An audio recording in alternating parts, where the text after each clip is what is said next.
Greetings, everyone, and welcome to the Read to Inspire podcast. I am Sibongiseni Mgolozeli, the founder as well as the host of the podcast. Today, I am joined yet again by another author who wrote this beautiful book called Let It Speak. Her name is Sandra Prins. What I know about her is she's a mother of two beautiful daughters. She's all the way from East London in the Eastern Cape.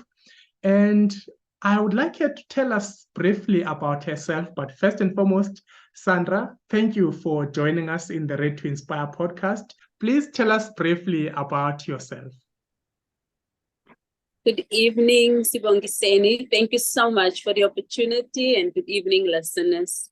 Yes, indeed, I'm a mother of two beautiful daughters, which I'm very proud of. I'm also a woman of ministry. I would like to think one day, God will seal the deal by allowing me to step fully into the prophetic. But up until now, I know that I do have a prophetic gift on my life. I've been in that vicinity since I was very young. So basically, what happens, I'm very close to God, but by saying that to His mouth, because I always hear from Him. And if people ever need, I would always discern something about them, and I would kind of like give, direction according to what I'm hearing. Yes. That is beautiful. I read in details in the book about what you have just shared now. We will talk in details about that. But thank you once again for joining us. For those who might want to see how the book looks like, there it is. So, Sandra, as the first question, I would like to find out from you. As you know, the podcast is basically promoting the culture of reading within the African continent and beyond. That's basically our mission. My first question is to you as a writer or as an author is, when did you start reading books outside of academia, and why do you think reading is important? I think it happened somewhere in the 2000s, where I just started reading books about people following God. And I was so interested in God, and I knew to get to Him, I would need to go where others went, which is reading and following people that's getting closer and closer to Him. I remember a book by Tommy Tenney. I read, I think, all of his books, and it's called The God Chasers. And the final one that I read was called The God Catchers. And that for me was very intriguing, because I knew there were moments, in my life where I did basically live in that moment where I felt like, I was a God chaser. And yeah, man, I also read a lot of Cindy Trim's books, and that also inspired me a lot, because it gives you just a different genre to the normal book that you pick up in the library, or even, I don't know, but I was just so intrigued by the different authors. Even now, if I have time, I would like to go through the whole series of books that people are writing. Yeah, I'm very interested. But I think the one thing that got me in the end was the Bible, because it was just the sum total, because even God Himself is an author. I see your book is also a ministry book. The Bible had a big influence in your life. And as you're mentioning, one of the first books you read were also ministry books. Now your book as a ministry book, it speaks about your journey in Christianity. Maybe before we dive into it, one part that I didn't get from your answer was, why do you think reading is important, and what have you learned from reading books by different authors? Reading, besides just ministry books or the Bible books, is very, very, very important. And I also taught my children that at a young age, that reading basically helps you to comprehend things. It helps you with your vocabulary. It helps you to be confident. It just helps you in so many ways to expand your mind and to, reach pivotal places within your own journey. I wouldn't have been where I am now if you look at where I came from, if I did not love reading. Beautiful. And I was inspired when I read your whole story in the book. From what I gather in the preface is basically a record of your life experiences. And I think it's safe to call it a memoir or autobiography. Now, please, Yes. can I maybe take you back in the early days of your life? I want to start from the beginning. Where is home? And please tell us a bit about your upbringing. Okay. So I was born and raised in East London, but for the first 7 years of my life, I was raised in Johannesburg. And that was a very deep experience for me as a child. You know, I already felt like my back was against the wall in that time of my life. And from what I can hear from my mother as to why we ended up starting our journey in Johannesburg, there was a lot of things going around it. But me being in that situation, that is where I basically heard God for the first time.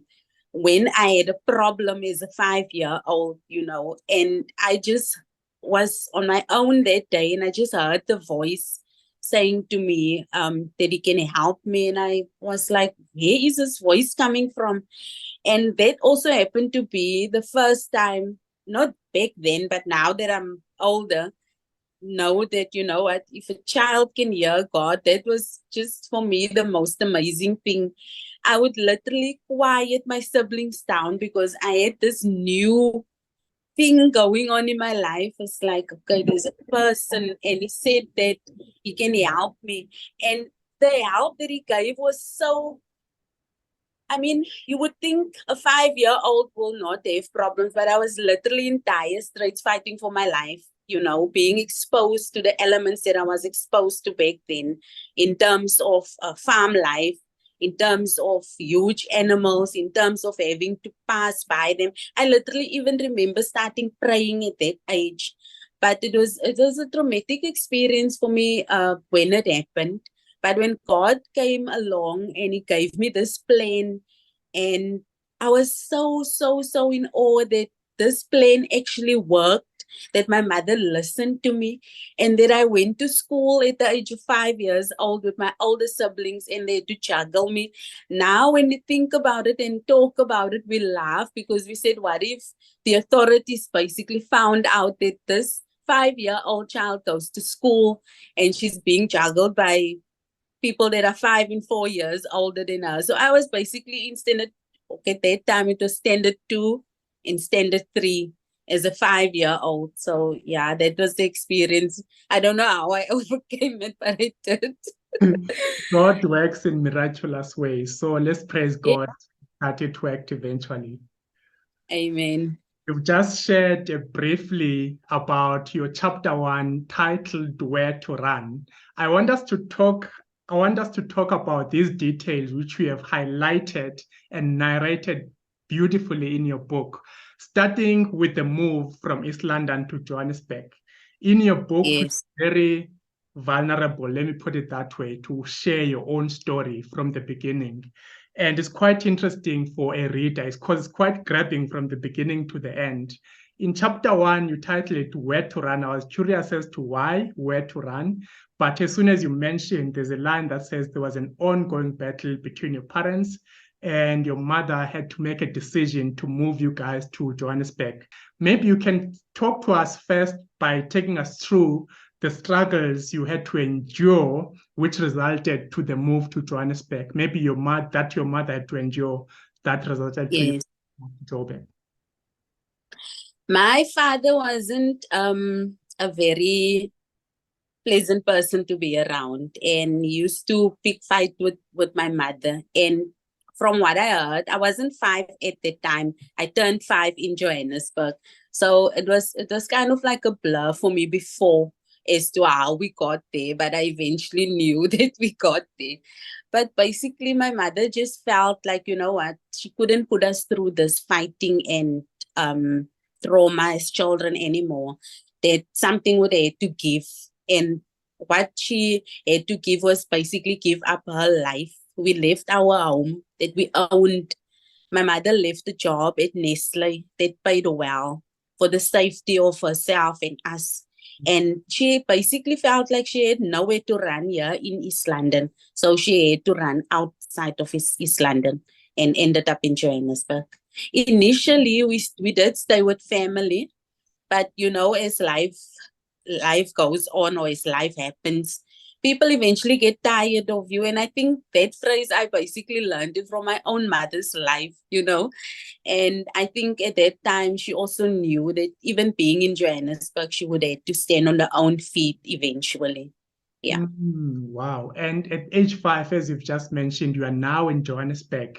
You tell a story of where you had to be sent to the farm, the nearby farm, to buy milk. I think at this point, maybe your mom was working and then you were under the care of someone, a lady that your mom knew.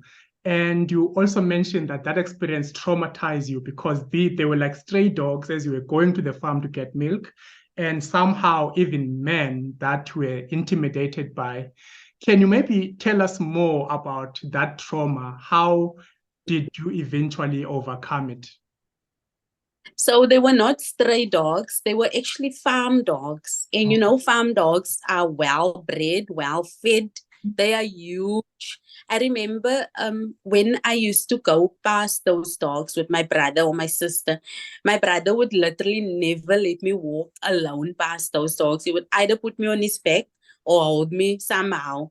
But when I'm at home with this lady, she would send me alone, and I felt like she was sending me into some sort of dangerous place. And not far from there was these farm workers, because the place where we stayed was right next to the farm. Even us, when we had to pass to go out of the area, we had to pass the farm, pass the dogs and all of that. But when my brothers and my sister are at home, they never would leave me alone. But when that lady was there, she would just send me alone. And then it resulted into the farmer or his son having to bring me back home because he knew the danger that I was in. Because when I would get to the shop to buy the milk, I couldn't speak because my heart would throb here and tears would just wash over my face. I could just try and tiptoe up to give the money so that I can just find my way back. And can you see how it is going there and coming back was so much to handle for a 5-year-old. That's why I was so grateful when God came through for me the way He did. I can imagine. And then I was relieved when you mentioned that part in that whole situation. And then you heard the voice of God saying, I have a plan and a solution for you. And it was quite difficult for other people to understand you when you told them that you had this voice coming from God. Maybe you can explain to us, how did this happen? Like, was this voice in a form of a dream, or was it like a disembodied voice? Can you elaborate on that? It actually happened during the day. So it wasn't in a dream. It happened during the day, and I could clearly hear the voice speaking to me. And so much so that I had to pay attention. And I don't know, maybe I was just one of those kind of children that were special maybe to God, that He maybe chose me to be able to have that hearing ability, you know? Oh yeah, that's what happened. But I can almost say that my relationship since then, it has just evolved in the hearing, seeing, and actually the knowing. Yeah. And then now when you hear this voice, are you with family? Are you alone? What is happening at that time? And perhaps since you are still young, I'm sure maybe at age 5, some people would question, how do you know this is God's voice? And some people who are very curious could be like, how did you know this was God? And how is God's voice like? Or what made you sure that this is God speaking to you? I obviously didn't know, but He introduced Himself to me as God. And I remember my sister saying to me that I'm a very serious child when I was small. I think the seriousness started when I started hearing the voice, because then I just wanted more. I remember, because they're older than me and they used to play around. And at times I just wanted them to be quiet so that I could hear more. I don't know. For now, even I can't explain it, but once you've been exposed to it, you don't ever want to lose, that. I can imagine. And I think Yeah.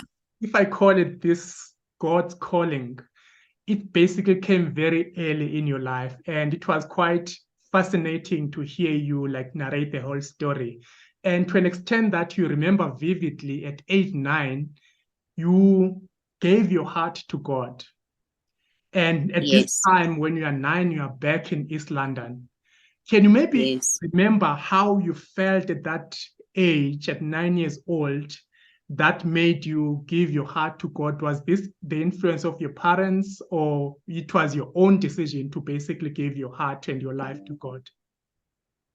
So basically, when I was at that 9 years of age, so there was a tent service happening in our area at the time. I don't know if you remember at the back of the book, I spoke there of growing up in the rocky streets Yeah, yeah. of East London, the rocky streets and the dusty roads. So it was in that area where I grew up.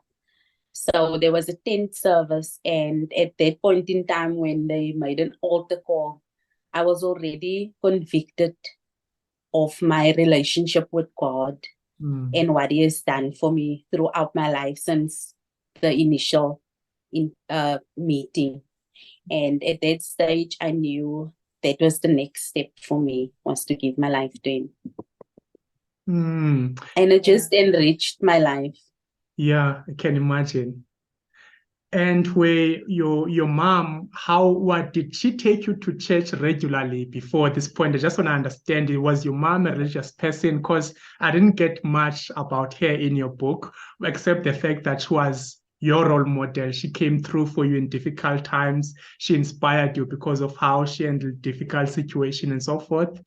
Was she taking you regularly to church, and how did you get to be introduced to church in that regard? Not really. I was always seeking for God Wow. everywhere. Mm. Everywhere. If I had friends and I knew that they belonged to a certain religion, I would go with them. I would, there was this thing when I did as a young child, was always buy stockings, Mm.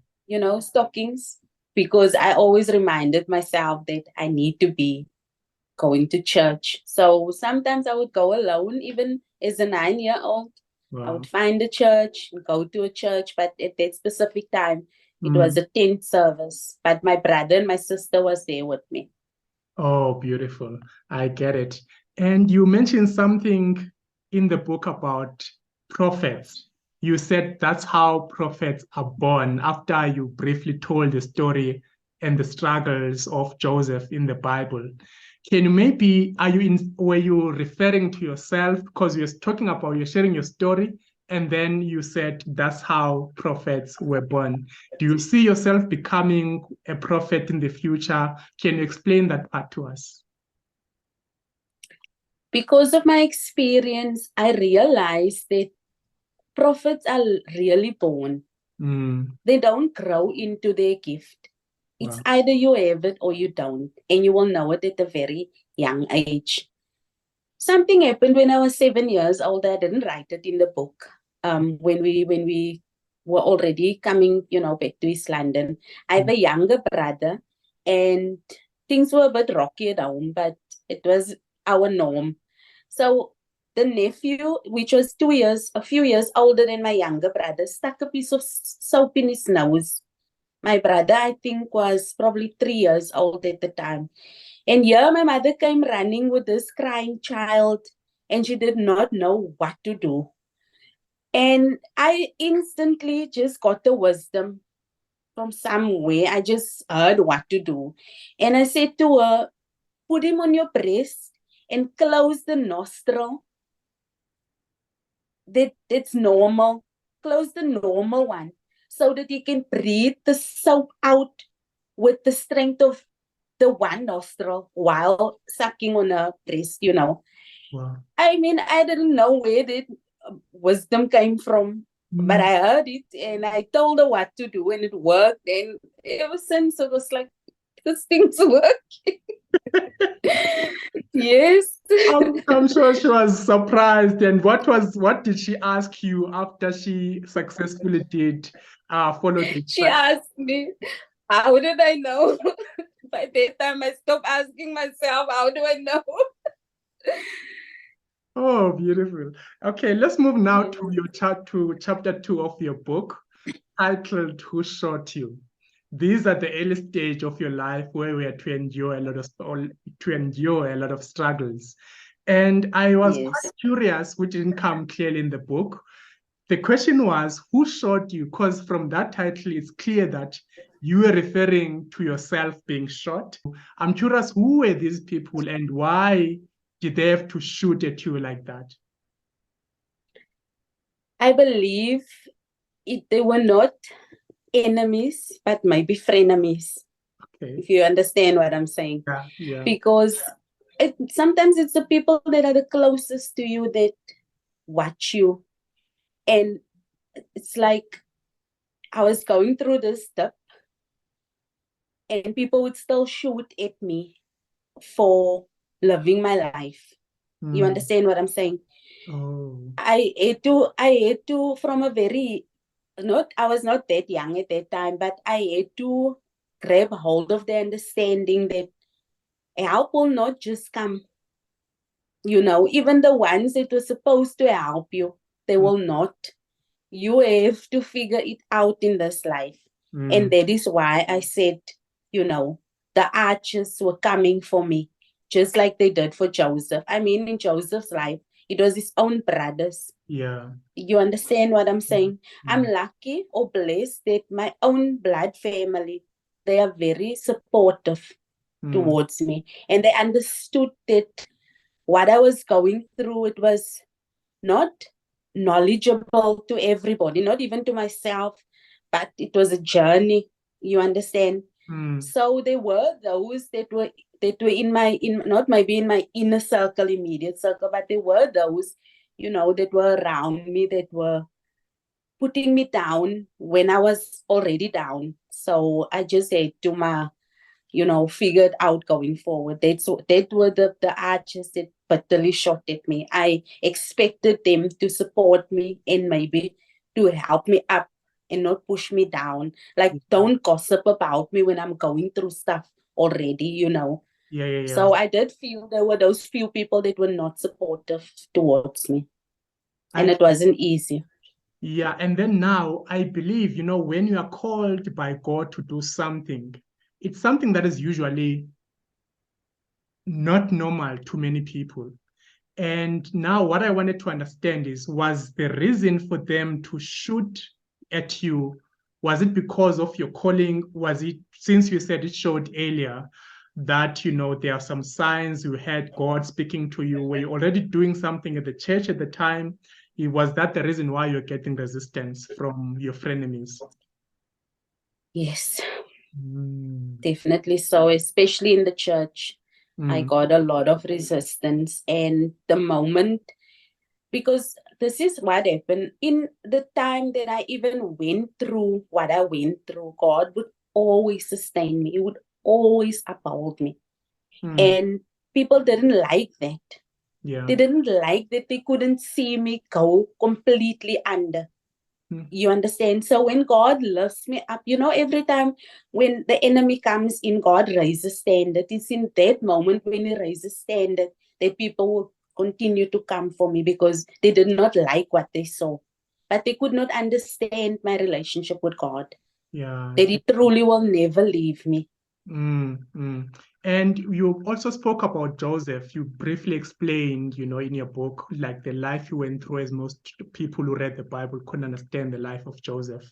And you say, which is something quite catchy in your book, just like Joseph, my archers bitterly grieved me, shot at me, and hated me. The part grieved me, it's more like at some point you feel like you died, but they grieved you. Like there's like this complication. Why would they grieve for you and then hate you at the same time? I wanted to understand that part. It took me a long time to also understand, because I always show love. I always show up. I write for people. they grieved me by allowing me to see. I mean, I would never be a bystander and just see somebody go down. I believe I'm the type of person that would come alongside that person and clutch them in and lift them up, you know. But I don't know, maybe it was always in the plan of God to never let people come too close to me, and then I maybe interpreted it as they hated me, they didn't love me, why didn't they help me? You understand? Because when I look at Joseph's life, what he had to endure was for a reason. It was supposed to happen that way because long in the future, there was something that God needed to do through his life. Yeah. It was at that moment when I latched on to Joseph because I could not explain why things were so hard and why I felt so grieved and why people didn't come alongside me and lift me up, you know. But like I said, my family, my own family, they've been very supportive emotionally, praying for me a lot and, you know, help me wherever they can. But it's, I think, mostly in the church, I felt that resistance. And then you also speak about, the other struggles that you had to endure. For instance, later on in your life, you got married and then you got divorced. But before we talk about divorce, I would like to understand maybe how was your life during this time you are married, or maybe in the early days of your marriage? Was your husband at the time protective or supportive of you? As you said, maybe when you say family was supportive, you might have been referring to your siblings or your mom. In this time, when you are at church, even facing resistance at church, was your husband part of the church, and how was your marriage life at that time? Yes, he was also in the church. I believe he also had to go through a lot of things because he also had ministry on his life. He's Okay. actually a singer. He's Oh, wow. actually a vocalist, and he also had to undergo a lot of attacks. But somehow the two of us eventually, you know, it just didn't work out because I felt like I was being pulled more down because of decisions that could have been prevented. It, our lives could have been better. It could have been easier, but it was almost like self-inflicted decisions and choices that also also could have caused our downfall. And at that moment, I just thought of my kids, just like my mother did when she was basically my age, you understand, married with Yeah. her children and having to make a decision. Our lives are very similar, myself and my mother's. She's also got a prophetic gift on her life. The Wow. enemy is always fought her for Mm. that gift and is fighting me for this gift. Yeah, definitely. Even the people you know in the Bible, they always, people who are called by God, who are given specific gifts, like beautiful gifts, they always face resistance, even by their Yeah. own families. And, it's quite interesting to hear all these stories, and even to people that are existing in this day and age share these stories. And it's quite also beautiful to hear, at least you got this from your mom and you had to learn from her experiences, how she had to overcome these whole experiences. And perhaps Yeah. as you are speaking about marriage and then transitioning into divorce, there are people who still see beauty in marriage because love is beautiful at the end of the day. Can you maybe share the lessons that you have learned in marriage, and perhaps for someone who's looking into go into that, what advice can you give them in order to keep their marriage lasting for longer or for a lifetime? Yes, marriage is a beautiful thing. It's orchestrated from the throne of God. God always intended for our lives to be about marriage, family, children, continuation of the generations. And for us, me and him, we had a good start. We really had a good start. And I believe if people now in this day and age, still pursue the proper setup and the proper coming together of marriage, it can work. And, if you're in a marriage and you do not stand by what God has put in front, if you don't honor that sacred place and you let it go, you are going to suffer, because it's almost like this life was designed for us to be together. God doesn't want to see his children suffer. He doesn't want to see his children alone. He doesn't want to see us live in isolation. Yeah. He wants us to be together with our children going out, but it must be about the marriage. It's not about the wedding day. It's not about the dress. It's not about the flowers. It's about how you're going to keep this thing together and grow it. You understand?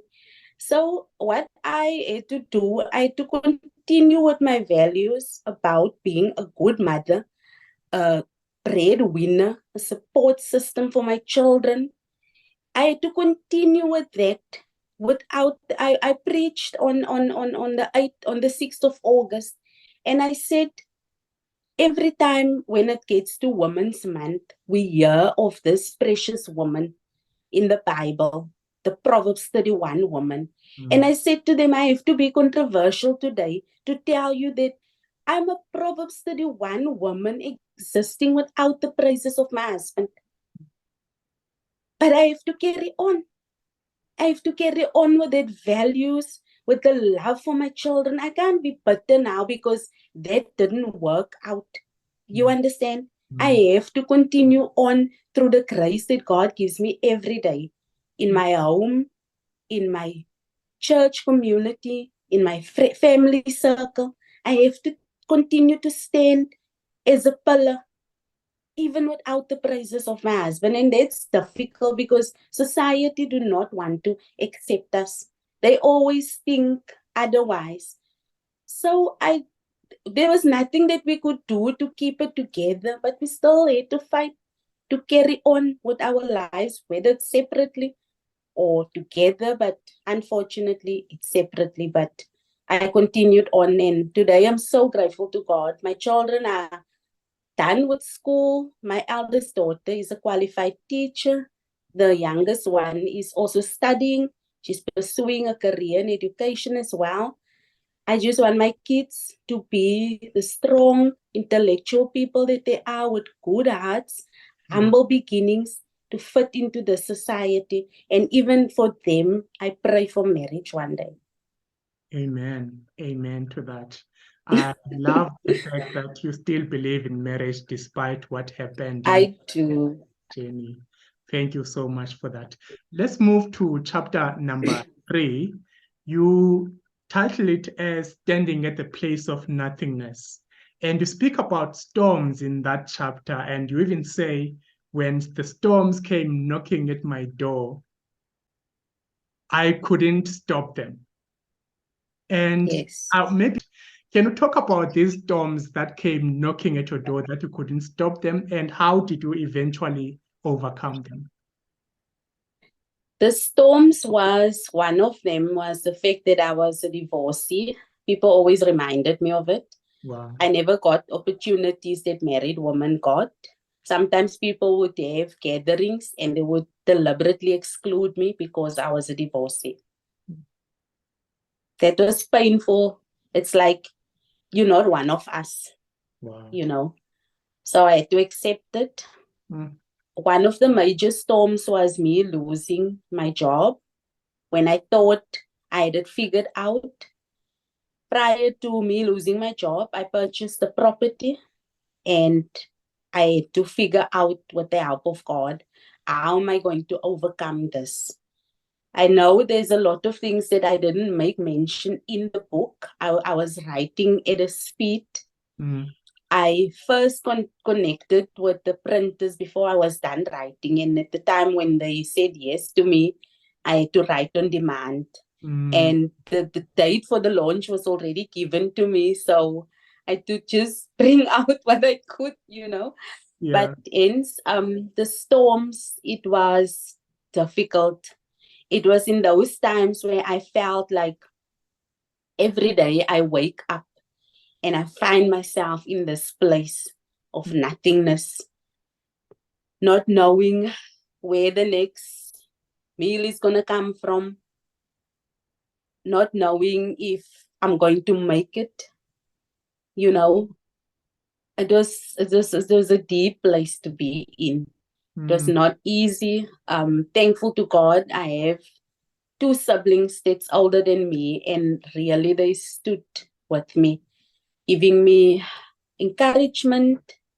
My brother actually helped me to not lose what I had. We flipped it around. We changed it into a rented accommodation. I Yeah. became a owner of a place where I'm renting out, and that's how God sustained me, because God gave him the vision that this is what we're going to do. Because when I said, now I lost my job, what am I going to do? He said, you're not going to lose that house. My sister, she always showed up. Sometimes she will bring stuff for me. Sometimes, just encouraging me. But the storm was always there, and I did not know when it was going to end. Wow. I believe as I was going through it, I started to endure, showing courage, showing up into my life every day, and enduring. It's just another day. Enduring, I took it day by day, and I raised my kids also up in that understanding that life is not easy. Things are not just handed to you, but we have to push. And we became this three musketeers that would just, do things in a certain way and push. And they would learn at school, and I would be the one taking them around, doing whatever we could. And eventually, it almost felt like it's not too bad at the end of the day, being in this situation. But I don't think I will change my ways now that things are better, because I've learned so much in that storm, and I've also learned to fight the good fight of faith where it really matters. Because imagine you don't know who you're fighting. You don't know what you're up against, but it's so huge against you. It's pressing so hard against you, and every day you just have to give your best. Another thing that I encountered was that my life must be pure before God if I wanted God to help me to overcome the storm. I had to live a sacrificial life. I had to live and remind God of the sacrificial life that I'm living for Him in order to overcome the storm. And that is what I did. Through the storm, I ended up growing, reaching things, writing my book, using my testimony, showing people that it's okay to go through things. It's not the end of the world. Now people look to me, and it's like they can see that I've overcome a lot of things. Hence, I didn't mention all of it in the book, as you have rightfully said. Yeah, there were hints in the book that there's more storms that we had to endure. And, people who are very strong, God had to put them in kind of like different challenges and trials to test them and make them stronger. And I got that in your book. It was also the same with your life as well, because after the storms you've just mentioned, in the same chapter, you mentioned year after year, after the storms, there were turbulent waters that surrounded you and you became desperate. And to an extent, you mentioned every day I had to fight for survival. At some point, I even felt maybe your life was in danger at some point. And what I want to know during those experiences, when you endure trial after trial after trial, I know you are a Christian and a woman of faith, but what were your coping mechanisms besides having to pray to God, to worship God, and to ask God for directions? So what I meant by the trial after trials, like I said in the beginning, it was like almost like never ending. How am I gonna pay my bills this month? There's no money, there's no income, there's no steady security, on my part that I know for sure month end I'm gonna have this money. I didn't have that. I have to depend on the place that I'm renting out. which even up until now, it's really just enough to pay for the place. But I would get some little bits from there. And I used to use that to navigate, my way around it. But it's that thing, you don't know what's gonna end up being there on the table at the end of this month. And you still have to enter a new month. You still have to take care of your needs, your children's needs. Eventually I just thought, like, you know what, I can't depend on me. I might as well depend on God for everything. And that is why I became desperate. Everything was like, Lord, I give it up. I give it to you. I give it to you. Even if people are not paying me in time, I used to stop fighting and asking. I would just let it go. It became pointless fighting, because you're already in the situation. You're surrounded by these turbulent waters. You don't know when the storm is going to subside. Your problems are rising because things are not getting easier. There's still no financial security. There's no job in sight. You feel like you're wasting away. You ask yourself, what am I still doing? Yeah, how am I going to do it? But eventually you stop asking those questions and you just exist in the moment. Yeah, I could see your faith carried you through, and it was beautiful when you moved to the next chapter. You see the title From Pit to Palace, and you relate to the story of how also Joseph was taken from the pit into a palace. You share a beautiful story of your family where you had like a fully paid trip to the UK for the whole month. At this point, I'm feeling, after all she has been through now, how sweet life could have been to her. Can you take us through how did you get funding, or how did you get invited to go to the UK with your family? That was beautiful. Maybe you can tell us more Yeah. about that trip. You know me, I've always been this kind of person. I'm a giver, I'm a loving person. I always want to make sure the next person is sorted out, even at my own expense. So it happened that my family got an opportunity to go overseas to work. But my brother, whom I'm very fond of, he didn't have money to pay for his ticket. And I was in between jobs. Now I always look at things from a different perspective. And I even said to myself in that time, yeah, I am in between jobs. I don't know if I need this money, but I know he definitely needs the money. Okay. So then I approached him and I said to him, look, I understand your predicament. You are going to resign from your work where you're going to get nothing. And here is this money just laying in the bank. I don't even need for it at this point in time. Why don't you use the money, and then when you are ready, you can pay me back.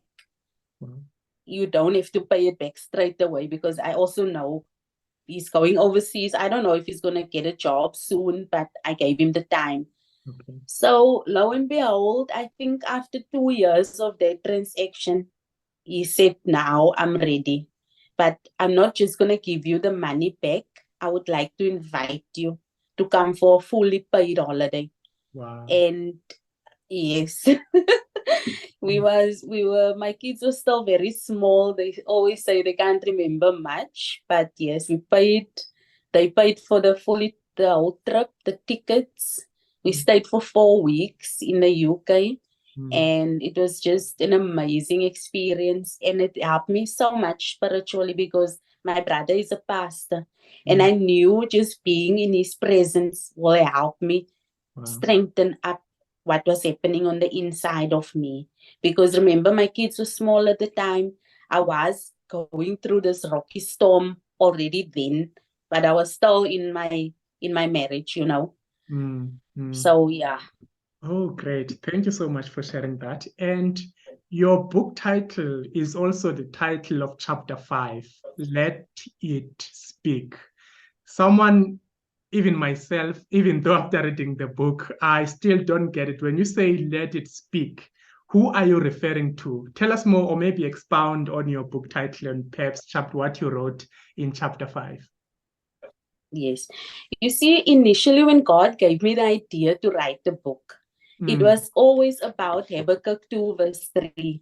He said, in the end, let me read it for you. He said, for the vision is yet for an appointed time, but in the end it will speak. And he said, it will surely come. It will not lie. Though it tarries, wait for it, because it will surely come. It will not tarry. This vision, God says, make it plain, put it on a tablet. That's what he told Habakkuk. That was me writing my vision. Oh. And let it speak is let it speak. I get You it. understand? Yeah, this it's is the let vision it now. speak. Let the vision. This is the vision. Beautiful. Let the vision speak. And that is why when so everything that you have said tonight is so true, especially the parts where you're saying there is so much more to this book that meets the eye. Because even in Let It Speak, the chapter number 5, it speaks of the faith that Habakkuk had to have, because God, he encountered God and he was not 100% happy with the response that God gave him. But he understood when he walked away from God that the just shall live by faith regardless. And that is where I found my strength in my life, is that the just shall live by faith regardless what they are going through. And not so long ago, I ministered on that chapter, and I actually took it a bit further in speaking of the essence of faith, which is endurance. Yeah. You know, it's just a building up of this faith, because it's impossible to please God without faith. So on our faith, we have to build onto it to become stronger at the end of the day. But we cannot escape living without faith.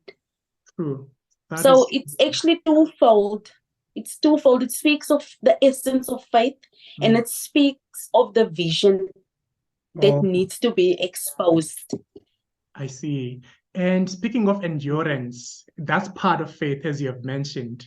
Somehow in this chapter also, it seems like you are reminiscing on your past, where you even mentioned the hardest part of your life was when you had to speak about your trials.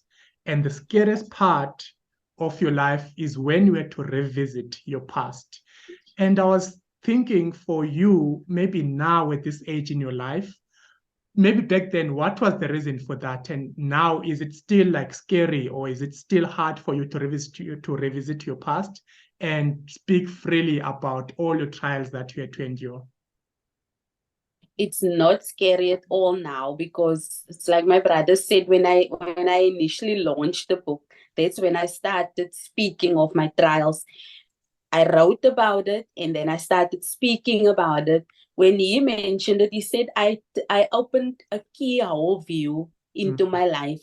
Yeah. So literally what he's saying, I opened a curtain into my life. And even though initially when I wrote about it, when I had to revisit, it was scary, because I didn't want people to know what was going on in my life.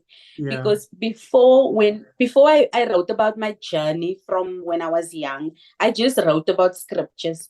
And the guy that proofread the book, he said to me, you can never write a book and not write anything about yourself.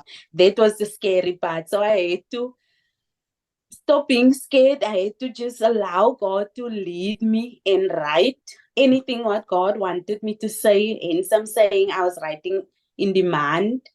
I was trying my best to get it out, although, because it felt like I was almost late for it. But then I did it. Oh, I'm glad you are no longer scared, because one of the things I think I was looking for, but I think now I got glimpses of it. They say writing is therapeutic. It helps you to heal in the traumatic experiences you had to endure in an earlier age, at the earlier ages of your life. And I think that's exactly what also happened to you. And I was even tempted to ask, because in the book, you don't mention anything about professional help, like therapy as one of your professional or maybe coping mechanisms. And I know you already relied on your faith because there's even the whole chapter in your book speaking about faith. I'm just happy to hear that you are no longer in that space. You have moved on with your life. You are much happier. That is beautiful. Thank you for sharing all of that in the book. And the next chapter, I think, is chapter 7, where it's basically about, it's called No Offenses, chapter 7. And you Yes. say there, after 14 years of marriage, you were left with so many scars, right? And the spirit of offenses led into a recent relationship, like the failure of a recent relationship. And I was curious, in that chapter, it seemed like there were other good things that were happening, like having to get an invite from a pastor to come and deliver a sermon, to preach a sermon. And at the same time, also lost a friendship that was valuable due to this spirit of offenses. Can you maybe take us through what transpired and what led to the demise of that relationship? So I felt like in the 14 years with my husband, I felt like very hurt. We never talked about things that much. And I felt like if we could open up maybe, but he never wanted to discuss things. And I think that was on his own of maybe his own insecurities.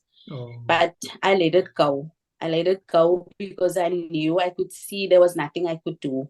You know, sometimes in life you try and you try and you try, because from that years, I've tried for a long time, you know.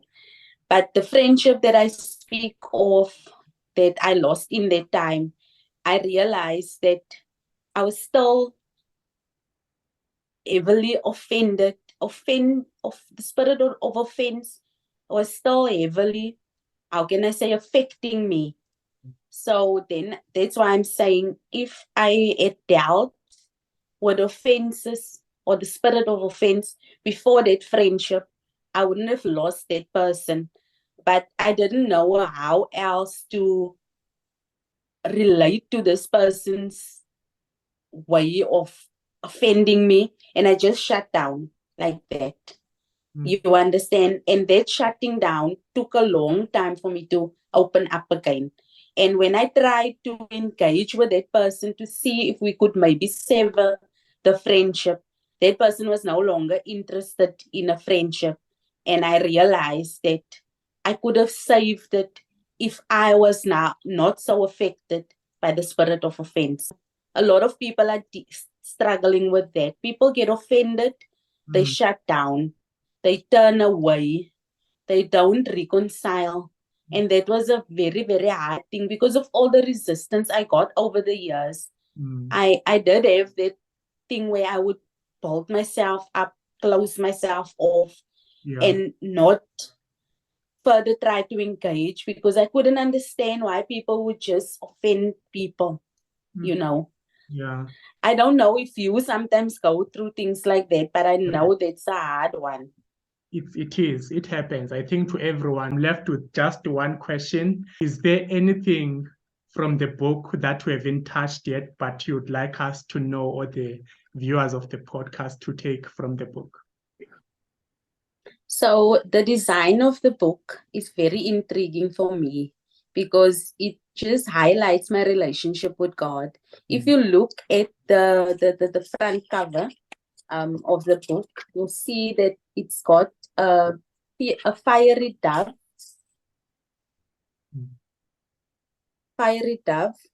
a sword, and the word of God. So for me, it speaks of Father, Son, and Holy Spirit. It speaks so much of my relationship with God and what He has instilled in me, what He has placed on the inside of me. I'm very grateful for this opportunity tonight to be able to speak on this vision. There was a point in my life when I thought it wasn't going to come together. And I'm glad, however it came out, even with the criticisms that I got before. I remember saying to this one lady, at least I wrote the book. Yeah. Above all else. That's what it does. Yeah. the vision was for you, and since God gave it to you, it was up to you to let that vision come to life. So congratulations for seeing that vision come through. And now Thank you. I'll have two more questions that are not related to your book. Basically, Okay. as readers, visionary readers, like book club, as well as the podcast, we love to hear from the authors themselves what books have impacted them in their lives, maybe 2 or 3 book titles. I know you mentioned one earlier that also was such an inspiration in your life as well as in your writing journey. You don't have to explain in Yeah. details what the book is all about, just 2 or 3 book titles. But if you can, you can. It's up to you. 2 or 3 book titles, the author, the title, and what do you recall about that book or those books? So the books that I read was Tommy Tenney, I think he's somewhere in the States, and he was a God chaser. So as I got to know God, I knew eventually my life would become to chase after him, and that is why I loved reading. The other one was a God catcher, and that one was just as amazing because it's like there are moments where you feel in your life, that you've laid hold of maybe just coming close at least to God. Dr. Cindy Trum is also very inspirational to me because she really shows us a lot of avenues in terms of identity, who we are, how we should pray, and also the arena about the spiritual dimensions.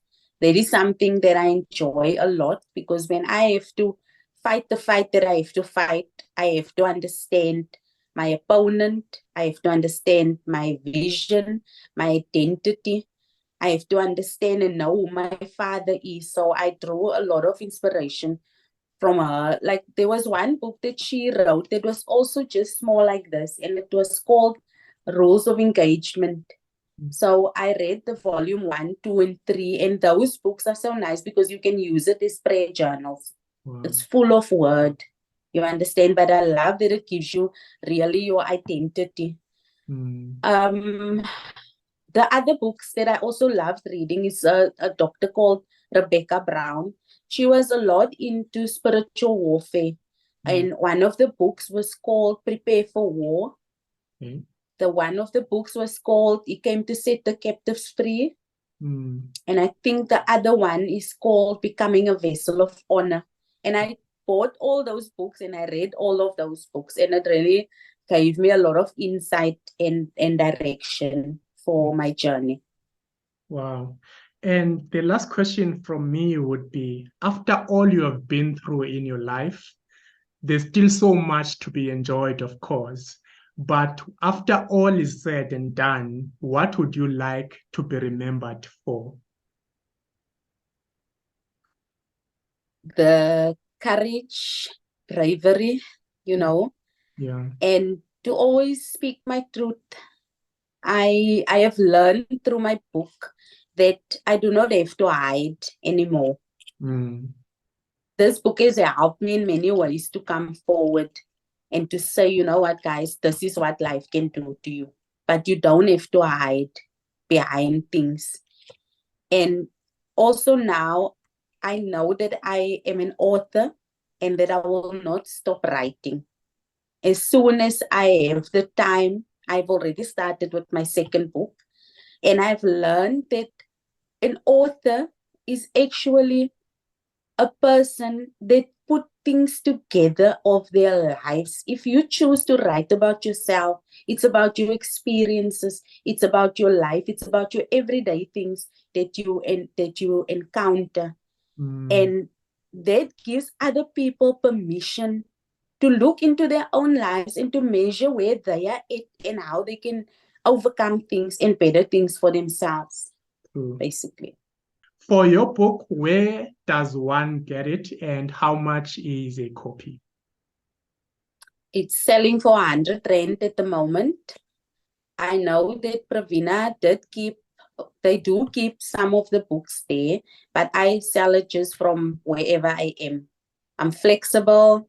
I can meet you somewhere. You can fetch it from me. Sometimes people come to my house, or when I speak at engagements, I always take some books with me.